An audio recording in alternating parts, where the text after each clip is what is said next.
बहुचर्चित चारा घोटाला मामले में रांची की सीबीआई की स्पेशल कोर्ट ने लालू यादव को दोषी करार दिया है। लालू यादव को डोरंडा ट्रेजरी से 139.35 करोड़ की अवैध निकासी के मामले में लालू यादव को 21 फरवरी को सजा सुनाई जाएगी। दरअसल संयुक्त बिहार के वक्त 5 जिलों में हुए चारा घोटाले के 4 केस में पहले ही लालू यादव को सजा सुनाई जा चुकी है। वहीं आज 5वें केस डोरंडा ट्रेजरी मामले में भी सीबीआई की स्पेशल कोर्ट का फैसला सुनाया। तो चाईबासा कोषागार से 37.7 करोड़ रुपए की निकासी के मामले में लालू यादव को 5 साल, देवघर कोषागार से 79 लाख रुपए की अवैध निकासी पर 3.5 साल की सजा हुई। तो वहीं दुमका कोषागार से 3.13 करोड़ रुपए की अवैध निकासी मामले में 2 अलग अलग धाराओं में 7-7 साल की सजा हुई थी। तो यह कहना कोई गलत नहीं होगा कि लालू प्रसाद यादव की जो मुश्किलें हैं लगातार बढ़ती जा रही हैं। चारा घोटाले में पहले ही 4 केसों में लालू प्रसाद यादव को सजा सुनाई जा चुकी है, जबकि आज 5वें केस में भी लालू प्रसाद यादव दोषी करार पाए गए हैं। और एक बार फिर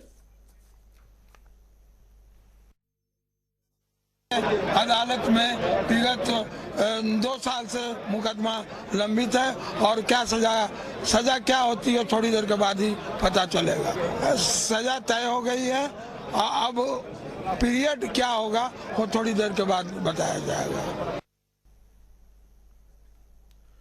तो 2 अलग अलग धाराओं में हुई थी 7-7 साल की सजा।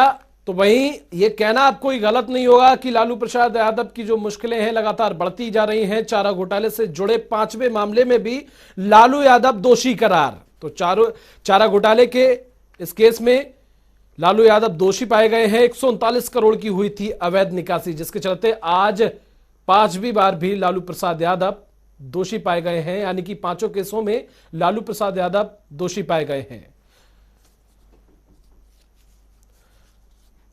हालांकि लालू की तबीयत को देखते हुए उनको कोर्ट ने 21 फरवरी तक राहत दी है। इसमें उनको पुलिस कस्टडी में नहीं रहना होगा। लालू को फिलहाल RIMS हॉस्पिटल शिफ्ट किया जाएगा। पहले उनको होदवार जेल लेकर जाएंगे, फिर वहां से हॉस्पिटल में उनको रखा जाएगा।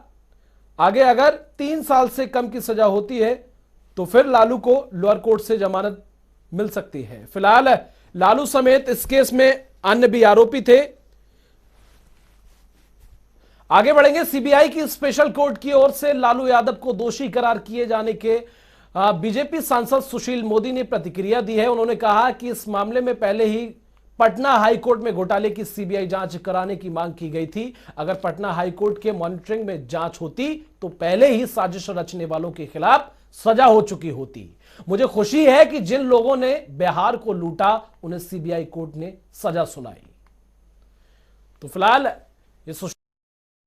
देखिए, इस मामले को हम ही लोगों ने उजागर किया था और हम ही लोग गए थे पटना हाईकोर्ट में कि इस मामले की सीबीआई से जांच हो। तो अगर पटना हाईकोर्ट के मॉनिटरिंग में अगर सीबीआई की जांच नहीं होती तो जिससे साजिश रची थी इन लोगों ने, सारा मामला रफा दफा हो जाता। मुझे खुशी है कि जिन लोगों ने बिहार को लूटा उनको सजा हो रही है। और ये मामला 139 करोड़ रुपए का था, उस जमाने का 139 करोड़।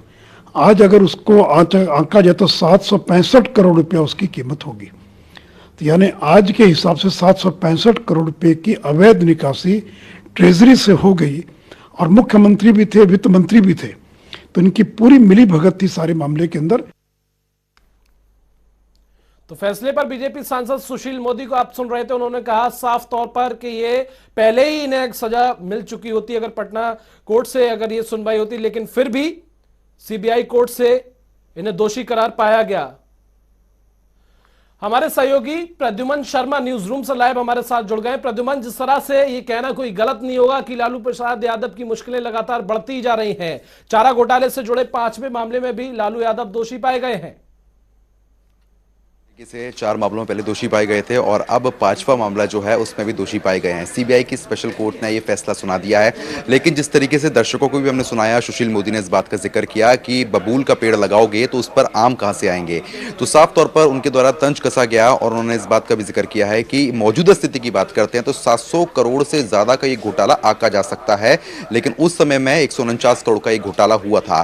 तो उनका साफ तौर पर यह कहना है कि जिस तरीके से परिस्थिति बनी है और कोर्ट की तरफ से सही फैसला फैसला लिया गया है।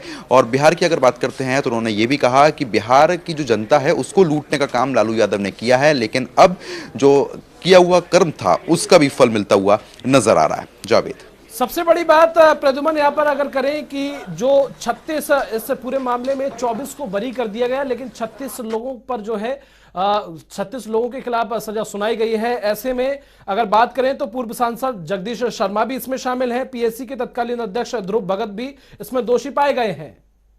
बिल्कुल देखिए जावेद, क्योंकि घोटाला बहुत बड़ा है, कोई आम घोटाला नहीं है। उसके बाद कई बड़े बड़े नाम इस घोटाले में शामिल थे और उन पर नकेल कसने का काम लगातार कोर्ट की तरफ से किया जा रहा था। जांच पड़ताल काफी लंबे समय से चल रही थी, जिसके बाद आज ये फैसला आया है और 5वें मामले में भी पूरी तरीके से दोषी पाया गया है।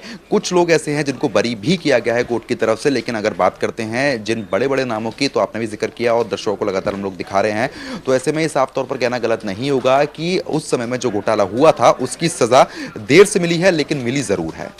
बिल्कुल प्रद्युमन, लेकिन ऐसे में लालू यादव की तबियत को देखते हुए उन्हें 21 फरवरी तक राहत दी गई है। साफ तौर पर पहले उन्हें कोर्ट ले जाया जाएगा, उसके बाद उन्हें अस्पताल में एडमिट किया जाएगा, चूंकि उनकी हालत जो है वो नाजुक बनी हुई है, जिसके चलते उसके बाद जो है अब ये जो फैसला है वो 21 फरवरी को सुनाया जाएगा।